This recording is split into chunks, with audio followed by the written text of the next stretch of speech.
Assalamualaikum warahmatullahi wabarakatuh. Halo saintis muda, kembali lagi di 1001 Inspirasi. Apa kabar nih teman-teman? Pastinya happy dong, kan sekarang liburan semesteran nih. Pasti ada yang me time, kumpul sama keluarga, dan ada juga yang mungkin masih aktif nih di kampus. Nah, kembali lagi nih dengan kami PSDM BEM FMIPA UNY di acara 1001 Inspirasi. Nah, pada kesempatan kali ini kita akan membawakan tema Be a role model, why not? Nah, sebelum kita lanjut ke videonya, perkenalkan, namaku Amelia Putri Anurahma, mahasiswa Pendidikan IPA angkatan 2021. Dan aku ini sebagai staf PSDM di BEM FMIPA. Nah, pada kesempatan kali ini aku nggak sendirian nih teman-teman. Hari ini aku ditemani oleh Mbak Intan. Halo Mbak Intan. Halo Mel.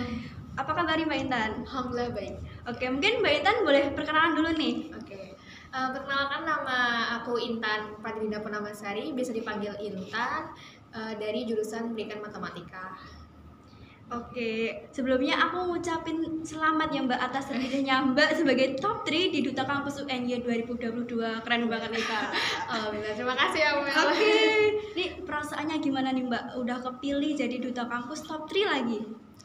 Yang pasti perasaannya ya alhamdulillah senang ya, bersyukur sama Allah karena diberi kesempatan nih buat jadi top 3 di Duta Kampus UNY tahun 2022, yang mana Duta Kampus UNY ini udah sempat vakum selama 2 tahun. Jadi terakhir itu pemilihannya di tahun 2019, dan di tahun 2020 dan 2021 itu tuh sempat vakum karena adanya pandemi. Nah, jadi nggak expect juga sih kalau misalkan bisa sampai di titik ini gitu kan, setelah 2 tahun vakum. Dan ya pasti bersyukur banget sama Allah udah dikasih kesempatan ini. Ini kan setelah menjadi Duta Kampus nih Mbak, ada nggak sih perasaan yang beda dari sebelumnya? Kan sekarang udah jadi Duta Kampus nih, top 3 gitu, perasaannya ada yang beda gitu nggak Mbak?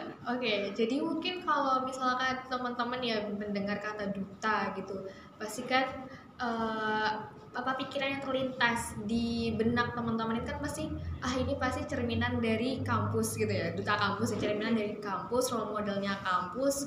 Terus kalau misalkan teman-teman menilai suatu kampus gimana, pasti dari dutanya itu sendiri. Nah, jadinya secara nggak langsung itu membuat aku bikin aku jadi punya tanggung jawab yang lebih gitu untuk membawa nama baik dari kampusku itu ya, UNY, khususnya UNY.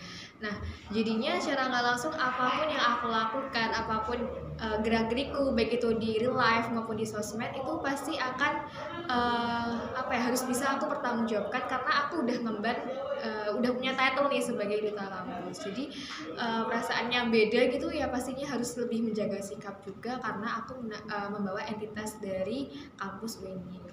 Keren banget nih Kak Intan. Berarti ini semakin untuk berusaha menjadi lebih baik gitu ya Kak?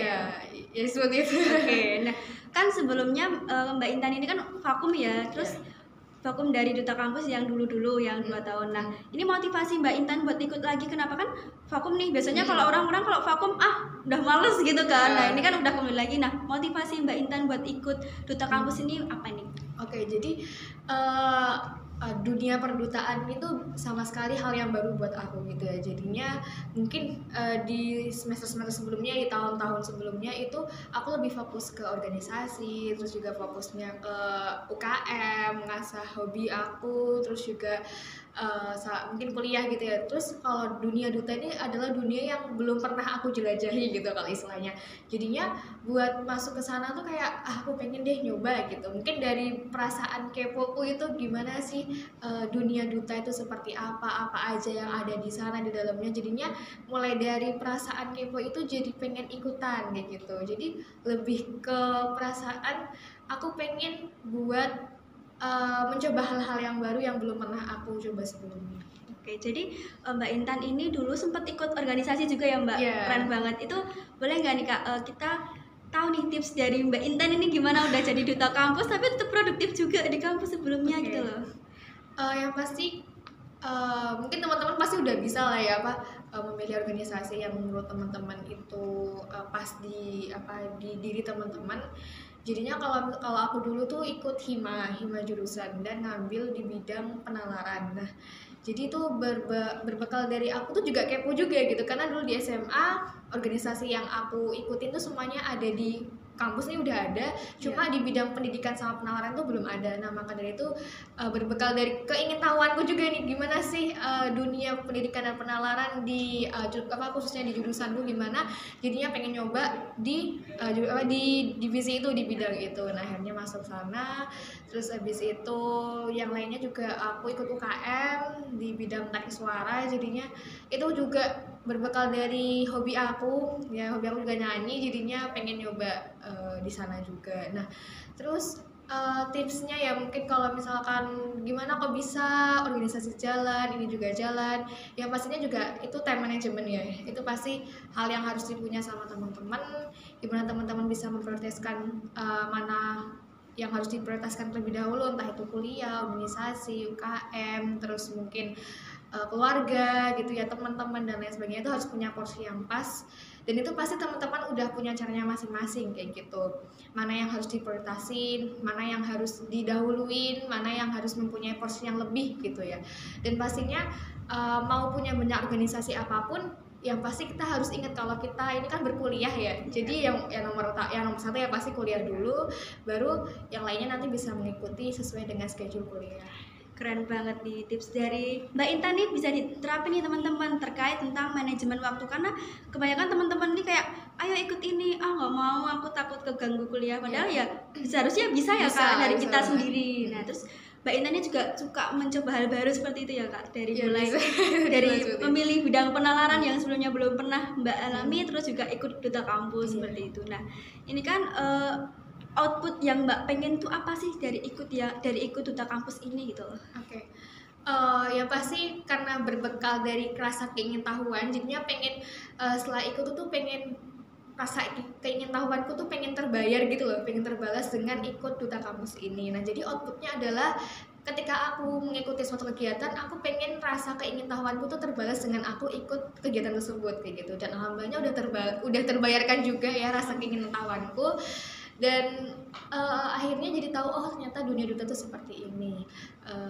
Kita tuh disorot ya dari segi manapun, dari segi berpakaian, berbicara, attitude dan sebagainya, kita tuh benar-benar harus dijaga kayak gitu. Nah jadi ketika sudah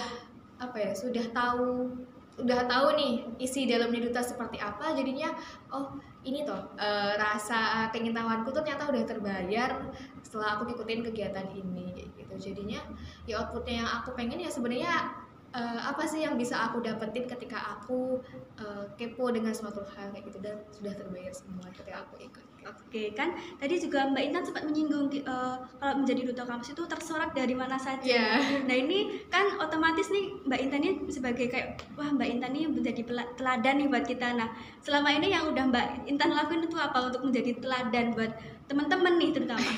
Aduh pertanyaan susah banget ya, gimana caranya jadi teladan? Mungkin gini ya, kalau misalkan kata teladan, aku nggak bisa mengukur seberapa jauh aku tuh berpengaruh untuk orang lain kayak gitu ya, tapi yang bisa menilai adalah orang lain itu sendiri yang melihat aku seberapa jauh aku tuh ada di sini gitu kan. Tapi sejauh ini yang udah bisa aku lakukan adalah ya aku mungkin menyebarkan suatu informasi yang baik gitu ya di sosial media ataupun di mungkin di keseharianku seperti itu yang aku lakukan sejauh ini sih. Tapi untuk bagaimana teman-teman bisa melihat aku sebagai teladan tuh aku nggak bisa mengukur itu sendiri gitu, karena kembali lagi apapun yang kita lakukan itu tuh pasti yang bisa menilai secara lebih detail itu adalah orang lain. Ya mungkin teman-teman bisa mulai dari hal-hal kecil ya Mbak, yang kayak nggak menyebarkan hoax, kayak membantu sesama gitu-gitu ya Mbak. Oke, keren banget nih Mbak. Terus pandangan Mbak Intan terkait mahasiswa saat ini nih, apakah ada kemunduran nggak sih terkait peran mahasiswa saat ini dilihat dari kacamata Mbak Intan gitu? Untuk peran mahasiswa kan pasti banyak ya. Mungkin kalau aku peranku sebagai duta nih, tapi mungkin teman-teman yang lain tuh punya perannya masing-masing gitu, nggak bisa disamaratakan. Dan sejauh ini aku menilai bahwa peran mahasiswa itu udah cukup ya, sesuai dengan bidangnya masing-masing.